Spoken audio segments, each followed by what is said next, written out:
안녕하세요, 여러분. 오늘도 건강하게 아침을 맞이하셨나요? 저는 여러분께 꼭 말씀드리고 싶은 이야기가 있어서 이렇게 찾아왔습니다. 혹시 주변에서 이런 소식 들어보신 적 있으신가요? 어제까지만 해도 멀쩡하셨는데 오늘 아침에 갑자기 쓰러지셨대요.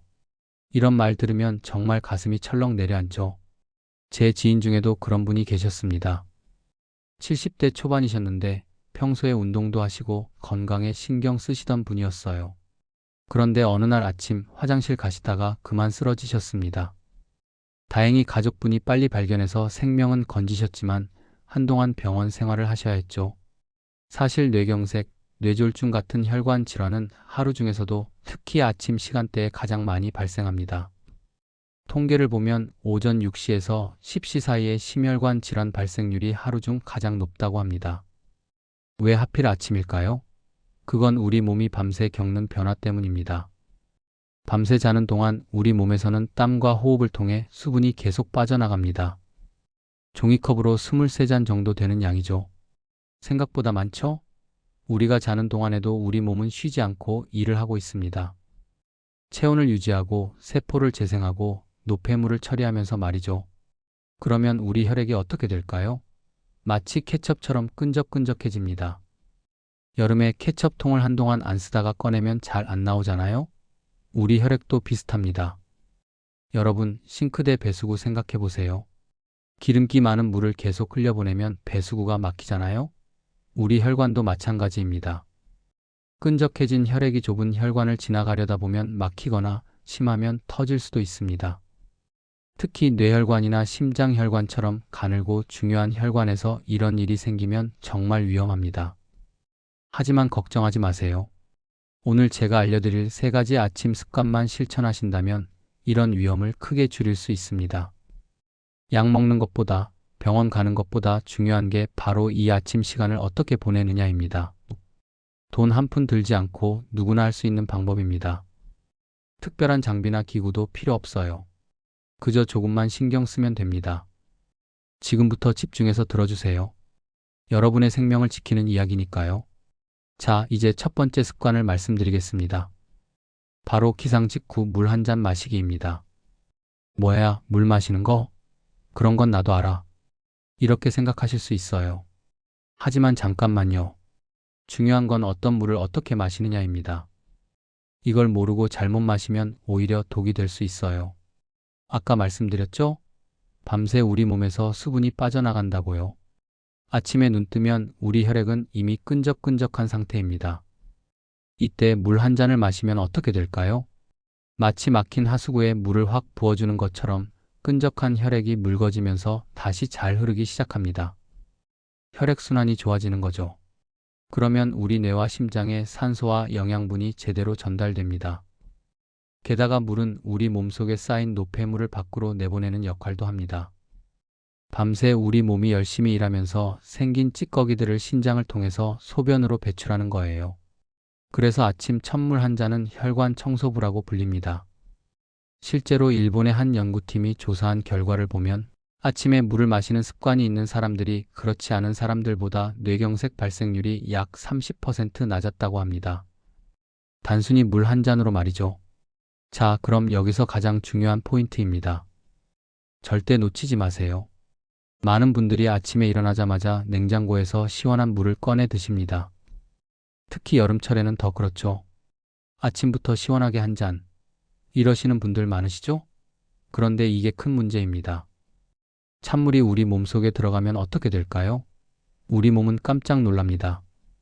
자율신경계가 급격히 반응하면서 혈관이 수축됩니다. 혈관이 좁아지는 거예요. 여러분, 좁은 길에 차가 많이 몰리면 어떻게 되나요? 교통체증이 생기죠. 혈관도 마찬가지입니다. 혈관이 수축하면 혈액이 흐르기 힘들어지고 혈압이 확 올라갑니다. 특히 이미 고혈압이 있으신 분들한테는 정말 위험한 상황이에요. 한 연구에 따르면 찬물을 마셨을 때 일시적으로 수축기 혈압이 1015mmHg까지 올라간다고 합니다. 평소 혈압이 140인 분이 갑자기 15만 155까지 올라가는 거예요. 이게 얼마나 위험한지 아시겠죠? 그래서 반드시 미지근한 물을 드셔야 합니다. 체온과 비슷한 온도, 그러니까 대략 30도에서 40도 정도 되는 물이 가장 좋습니다. 손으로 만져봤을 때 미적지근하다 싶으면 딱 적당합니다. 따뜻하다는 느낌도 아니고 차갑다는 느낌도 아닌 그 정도요. 준비하는 방법도 간단합니다. 전날 저녁에 물을 컵에 받아서 침실에 두시면 됩니다. 밤새 실온에 두면 아침에는 딱 적당한 온도가 됩니다. 아니면 정수기에 미온수 기능이 있으시면 그걸 이용하셔도 좋고요. 어떻게 마셔야 할까요? 급하게 벌컥벌컥 마시지 마세요. 천천히 씹어 먹듯이 마시는 게 좋습니다. 한 모금 마시고 잠깐 쉬고 또 한 모금 마시고 이렇게 35분 정도에 걸쳐서 한 컵 정도를 드시면 됩니다. 왜 천천히 마셔야 할까요? 급하게 많은 양의 물을 들이키면 위에 부담이 갈 수 있습니다. 특히 공복 상태에서는 더 그렇죠. 천천히 마시면 위장에도 부담이 덜하고 수분 흡수도 더 잘 됩니다. 마시는 양은 개인차가 있지만 대략 20만 250ml, 그러니까 일반 물컵으로 한 컵 정도가 적당합니다. 너무 많이 마시면 신장에 부담이 갈 수 있으니까요. 정리하면 이렇습니다. 눈 뜨면 제일 먼저 물 한 잔, 차갑지 않은 미지근한 물 3040도, 급하게 말고 천천히 씹듯이 35분에 걸쳐 양은 20만 250ml 정도. 이것만 기억하세요. 이거 하나만 바꿔도 여러분의 혈관 건강이 크게 달라집니다. 한 달만 해보세요. 몸이 가볍고 개운해지는 걸 느끼실 겁니다. 자, 이제 두 번째 습관입니다. 이것도 정말 중요합니다. 혹시 아침에 늦잠 자셨을 때 생각해 보세요. 아이고, 큰일 났네 하면서 침대에서 벌떡 일어나신 적 있으시죠? 그런데 일어나자마자 눈앞이 핑 도는 경험 해보셨나요? 심하면 휘청거리면서 넘어질 뻔한 적도 있으실 겁니다. 벽을 짚으시거나 침대 모서리를 잡으시거나. 이게 바로 기립성 저혈압입니다. 의학 용어라 어렵게 느껴지시죠? 쉽게 말하면 누워있다가 갑자기 일어나면서 일시적으로 뇌에 피가 부족해지는 현상입니다. 왜 이런 일이 생길까요? 우리가 누워있을 때는 혈액이 온몸에 고르게 퍼져 있습니다. 특히 머리 쪽에도 충분한 혈액이 있죠. 심장이 피를 보내기도 쉽고요. 그런데 갑자기 일어서면 중력 때문에 혈액이 아래로 다리 쪽으로 쏠립니다. 우리 심장이 아무리 열심히 뛰어도 갑자기 자세가 바뀌면 적응할 시간이 필요해요. 정상적인 상황이라면 우리 몸의 자율신경계가 재빨리 반응해서 혈관을 조이고 심장 박동을 빨리 해서 뇌로 가는 혈액을 유지합니다. 하지만 나이가 들면 이 반응 속도가 느려집니다. 그 짧은 순간에 뇌로 가는 혈액이 부족해지는 겁니다. 그러면 어지럽고 눈앞이 캄캄해지고 귀에서 윙 소리가 나고 심하면 쓰러지기도 합니다. 특히 나이가 드시면 혈관의 탄력성이 떨어지고 자율신경의 반응도 느려집니다. 그래서 젊을 때보다 이런 증상이 더 잘 나타나요. 게다가 고혈압약이나 당뇨약, 이뇨제 같은 약을 드시는 분들은 더욱 조심하셔야 합니다. 이런 약들이 혈압을 낮추는 작용을 하기 때문에 기립성 저혈압이 더 쉽게 올 수 있어요. 낙상 사고의 상당수가 바로 이렇게 아침에 급하게 일어나다가 발생합니다. 특히 화장실 가시다가 쓰러지는 경우가 많습니다. 넘어지면서 머리를 다치거나 골반이나 대퇴골이 골절되면 큰일입니다. 회복하는데 몇 달씩 걸리고 심하면 평생 후유증이 남을 수도 있어요. 통계를 보면 65세 이상 어르신들의 낙상으로 인한 골절 발생률이 상당히 높다고 합니다. 그리고 한번 골절되면 회복이 더디고 그 기간 동안 활동량이 줄면서 전반적인 건강이 나빠지는 악순환이 생깁니다. 그래서 여러분께 꼭 당부드립니다. 눈을 뜨자마자 일어나지 마세요. 침대나 이불 위에서 최소 3분은 누워 계세요. 이 3분이 여러분의 생명을 지킬 수 있습니다. 바쁘신 분들도 겨우 3분입니다. 하루 중 3분을 아껴서 무엇 하시겠습니까? 그럼 이 3분 동안 뭘 하면 좋을까요? 그냥 멍하니 누워 있으라는 게 아닙니다. 몸을 깨우는 가벼운 운동을 하시면 됩니다. 첫 번째, 손가락 발가락 운동. 누운 채로 손가락을 쥐었다 펴기를 반복하세요. 아기들이 잼잼하는 것처럼요. 10번 정도 반복하시면 됩니다. 발가락도 마찬가지로 오므렸다 펴기를 반복합니다. 이렇게 하면 말초신경이 깨어나면서 전신의 혈액순환이 시작됩니다. 손끝과 발끝에는 모세혈관이 아주 많이 분포되어 있습니다. 이 작은 혈관들을 먼저 깨워주는 거예요. 마치 엔진 시동을 걸기 전에 예열을 하는 것처럼요. 두 번째, 기지개 켜기. 천천히 팔을 쭉 위로 뻗으면서 기지개를 켜세요. 소리도 내면서요. 다리도 쭉 펴고요. 온몸이 시원하게 펴지는 느낌 좋죠?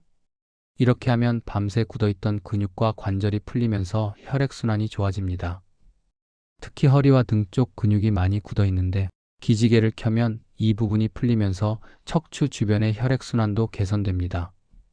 세 번째, 가벼운 복식 호흡. 누운 채로 배에 손을 얹고 천천히 깊게 숨을 들이마시세요.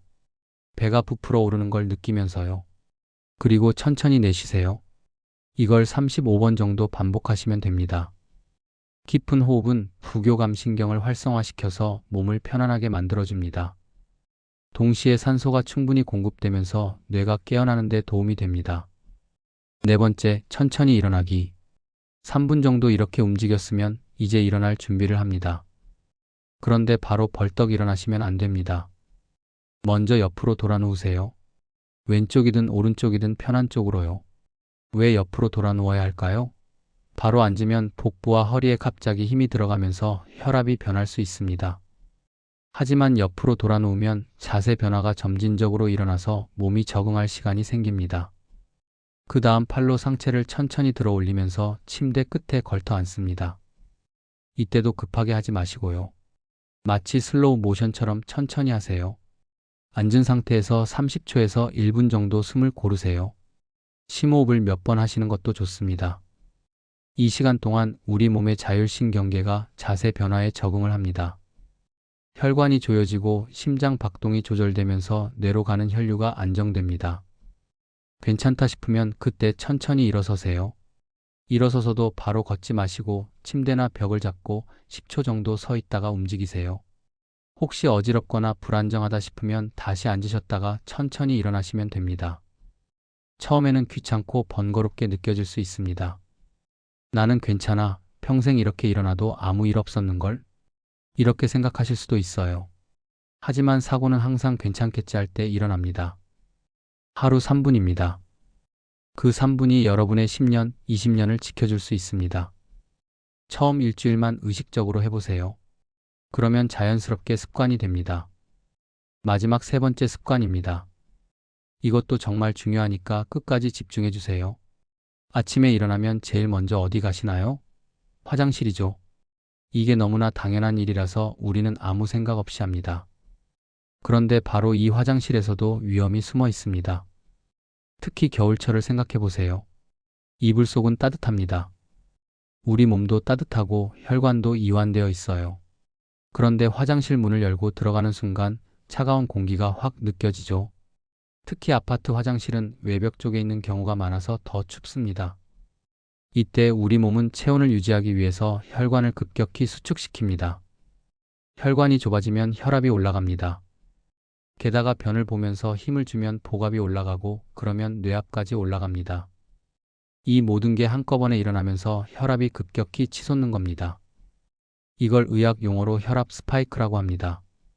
마치 그래프에 뾰족한 바늘이 솟아오르듯이 혈압이 순간적으로 급상승하는 현상이죠. 실제로 겨울철 아침에 화장실에서 쓰러지는 사고가 정말 많습니다. 특히 변비가 있으신 분들이 힘을 주다가 뇌출혈이나 심근경색으로 쓰러지는 경우가 있어요. 안타까운 일이죠. 그래서 화장실 갈 때 꼭 지키셔야 할 것들이 있습니다. 첫째, 실내화나 슬리퍼를 꼭 신으세요. 맨발로 차가운 바닥을 밟으면 발바닥의 혈관이 수축하면서 전신 혈압에 영향을 줍니다. 발은 제2의 심장이라고 불릴 만큼 혈액순환에 중요한 부위입니다.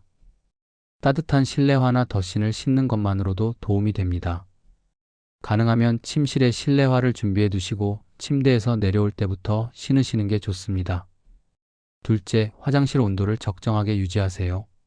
가능하면 온풍기나 히터를 켜서 화장실과 방의 온도 차이를 줄이는 게 좋습니다. 요즘은 화장실 전용 소형 히터도 많이 나오니까 하나 장만하시는 것도 좋은 방법입니다. 아니면 화장실 가시기 10분 전에 미리 문을 열어두거나 온수를 틀어서 습기와 함께 온도를 높이는 방법도 있습니다. 작은 신경 하나가 큰 사고를 막을 수 있습니다. 셋째, 배변 시 너무 힘주지 마세요. 변비가 있다고 해서 무리하게 힘을 주시면 안 됩니다. 혈압이 급격히 올라가고 뇌압도 올라갑니다. 실제로 힘을 주는 순간 혈압이 2030 mmHg씩 올라갈 수 있습니다. 잘 안 나온다 싶으면 무리하지 마시고 일어났다가 나중에 다시 시도하세요. 평소에 물을 많이 드시고 섬유질이 풍부한 음식을 드시는 게 변비 예방에 제일 좋습니다.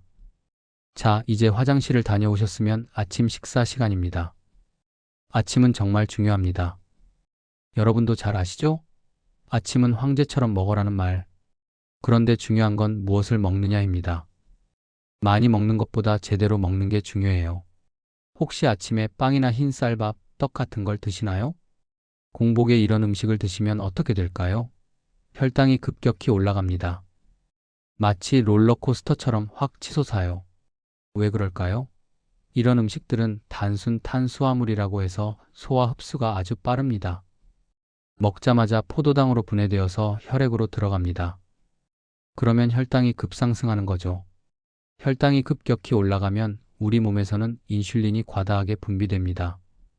인슐린은 혈당을 낮추는 호르몬인데 너무 많이 나오면 오히려 혈당이 급격히 떨어지면서 저혈당이 올 수도 있습니다. 그러면 다시 무언가를 먹고 싶어지고 악순환이 반복됩니다. 더 큰 문제는 이런 혈당의 급격한 변동이 혈관벽을 손상시킨다는 겁니다. 혈당이 치솟으면 혈관 내벽에 염증이 생기고 상처가 납니다. 이게 반복되면 동맥경화증이 생기고 결국 혈관이 막히거나 터지는 겁니다. 그래서 아침 식사는 혈당을 천천히 올리는 음식으로 드셔야 합니다. 추천 메뉴를 말씀드리면 삶은 달걀 단백질이 풍부하고 혈당을 안정적으로 유지해줍니다. 소화도 잘 되고요. 하루 12개 정도가 적당합니다. 두유 식물성 단백질과 좋은 지방이 풍부합니다. 무가당으로 드세요. 단 두유는 피하시고요. 견과류, 아몬드, 호두 같은 견과류는 불포화지 방산이 많아서 혈관 건강에 아주 좋습니다. 한 줌 정도면 충분합니다. 채소, 토마토, 오이, 상추 같은 채소를 곁들이면 식이섬유가 혈당 상승을 늦춰줍니다. 통곡물 잡곡밥이나 통밀빵은 흰 쌀이나 흰 빵보다 혈당을 천천히 올립니다. 이런 음식들을 먼저 드시고 그 다음에 밥이나 빵을 드시면 혈당이 급격히 오르는 걸 막을 수 있습니다. 이걸 식사 순서 요법이라고도 하는데 단백질과 식이섬유를 먼저 먹으면 위장에서 코팅 역할을 해서 탄수화물의 흡수를 늦춰줍니다. 반대로 피해야 할 음식은 단빵, 도넛, 케이크, 흰 쌀밥만 먹기, 과일 주스 설탕이 많이 들어있고 식이섬유는 없습니다. 인스턴트 음식, 라면, 설탕이 든 커피나 음료, 이런 건 되도록 피하시는 게 좋습니다. 특히 아침 공복에는 절대 피하세요. 혹시 나는 입맛이 없어서 아침에 아무것도 못 먹어요 라고 하시는 분들 계시죠? 그럴 때는 무리해서 많이 드실 필요는 없습니다. 하지만 최소한 달걀 하나나 두유 한 잔, 견과류 몇 개라도 드시는 게 좋습니다. 공복 시간이 너무 길면 오히려 다음 식사 때 과식하게 되고 혈당이 더 급격히 올라갑니다. 그러니 조금이라도 드시는 게 좋아요. 그리고 식사 시간도 중요합니다. 너무 급하게 드시지 마시고 최소 1520분 정도는 시간을 갖고 천천히 씹어 드세요. 잘 씹을수록 소화도 잘 되고 포만감도 빨리 와서 과식을 막을 수 있습니다. 결론 및 실천 다짐. 여러분, 오늘 제가 말씀드린 3가지 습관 다시 한번 정리해 드리겠습니다. 첫째, 기상 직후 미지근한 물 한 잔을 천천히 마시기. 찬물 말고 체온과 비슷한 미지근한 물 3040도. 급하게 말고 씹듯이 천천히 35분에 걸쳐. 양은 20만 250ml, 일반 물컵 한 잔 정도. 둘째, 눈 뜨면 바로 일어나지 말고 침대에서 3분 스트레칭. 손가락, 발가락, 꼼지락 10번씩. 기지개 쭉쭉, 복식호흡 35번. 옆으로 돌아 누워 천천히 앉기. 30초 1분 앉아서 숨 고르고 천천히 일어나기. 셋째, 화장실 보온 유지하고 아침은 단백질 위주로. 슬리퍼 신고 화장실 가기. 화장실 온도 따뜻하게 유지. 배변 시 무리하게 힘주지 않기. 달걀, 두유, 견과류로 아침 시작. 단순 탄수화물인 빵, 흰 밥은 피하거나 나중에. 이 3가지입니다. 어렵지 않죠? 특별한 도구도 필요 없고 돈도 들지 않습니다. 그저 여러분의 의지와 습관만 있으면 됩니다. 어떤 분들은 이렇게 말씀하실 수도 있어요. 이게 정말 효과가 있을까? 나는 지금까지도 괜찮았는데 굳이 귀찮은데 꼭 해야 하나? 하지만 생각해 보세요. 혈관 질환은 어느 날 갑자기 찾아옵니다. 어제까지 멀쩡했던 분이 오늘 갑자기 쓰러지는 게 바로 혈관 질환입니다. 그래서 더 무서운 겁니다. 암은 서서히 진행되지만 뇌경색이나 심근경색은 순식간에 일어납니다. 통계를 보면 우리나라 사망 원인 2위와 3위가 심혈관 질환과 뇌혈관 질환입니다. 암 다음으로 많다는 얘기예요. 그런데 이런 질환의 상당수는 생활습관 개선으로 예방할 수 있습니다. 예방이 최고의 치료입니다. 병이 생기고 나서 후회하는 것보다 지금부터 미리미리 관리하는 게 훨씬 현명합니다. 한번 쓰러지시면 회복하는데 얼마나 시간이 걸리는지 아시죠? 몇 달, 몇 년씩 병원을 다녀야 하고 가족들도 힘들고 본인도 힘듭니다. 의료비도 만만치 않습니다. 뇌경색 치료비가 수백만 원에서 수천만 원까지 들어갑니다. 그리고 후유증이 남으면 평생 관리를 해야 하고요. 그 돈이면 얼마나 좋은 일에 쓸 수 있겠습니까? 여러분, 우리 모두 100세 시대를 살고 있습니다. 오래 사는 것도 중요하지만 더 중요한 건 건강하게 오래 사는 겁니다. 병상에 누워서 10년을 더 사는 것보다 팔팔하게 움직이면서 살 수 있는 10년이 훨씬 가치 있지 않겠습니까? 손주들과 여행도 가고 친구들과 등산도 가고 하고 싶은 일 다 하면서 사시는 게 진짜 행복한 노후 아닐까요? 그 건강한 10년, 20년을 만드는 게 바로 오늘 아침부터 시작하는 이 작은 습관입니다. 처음에는 조금 불편하실 수 있습니다. 왜 이렇게까지 해야 하나 싶으실 수도 있고요. 하지만 21일만 해보세요. 21일이면 습관이 됩니다. 그러면 그 다음부터는 자연스럽게 생각하지 않아도 몸이 알아서 움직입니다. 내일 아침 눈 뜨면 가장 먼저 뭐 하실 건가요? 벌떡 일어나실 건가요? 아니면 3분만 누워서 몸을 깨우실 건가요? 내일 아침 무슨 물을 드실 건가요? 냉장고에서 찬물 꺼내 드실 건가요? 아니면 미지근한 물을 천천히 마실 건가요? 내일 아침 무슨 물을 드실 건가요? 냉장고에서 찬물 꺼내 드실 건가요? 아니면 미지근한 물을 천천히 마실 건가요? 내일 아침 무엇을 드실 건가요? 단빵 한 개로 때우실 건가요? 아니면 달걀과 채소로 제대로 드실 건가요? 선택은 여러분의 몫입니다. 하지만 저는 여러분이 현명한 선택을 하실 거라 믿습니다. 왜냐하면 이 영상을 끝까지 보고 계신 여러분은 이미 건강에 관심이 많으신 분들이니까요. 오늘 이 영상을 보신 모든 분들이 내일 아침부터 오늘 저녁에 자리에 누울 때부터 내일 아침엔 꼭 실천해야지 하고 다짐하시길 바랍니다. 침대 옆에 물컵을 준비해 두세요. 아침에 일어나면 가장 먼저 그 물을 드세요. 그리고 3분만 누워서 몸을 깨우세요. 화장실 갈 때는 따뜻하게 하시고 아침은 단백질로 시작하세요. 작은 습관 하나가 여러분의 인생을 바꿉니다. 5분의 아침 습관이 10년 후, 20년 후의 여러분 모습을 결정합니다. 건강한 혈관으로 100세까지 팔팔하게 여러분 모두 응원하겠습니다. 오늘도 제 영상 봐주셔서 진심으로 감사드립니다. 혹시 주변에 이런 정보가 필요하신 분이 계시다면 꼭 공유해주세요. 여러분의 작은 관심이 누군가의 생명을 살릴 수 있습니다. 댓글로 여러분의 실천 다짐도 남겨주시고 궁금한 점이 있으시면 언제든 물어보세요. 저도 여러분과 함께 건강한 100세를 향해 가겠습니다. 건강하세요. 감사합니다.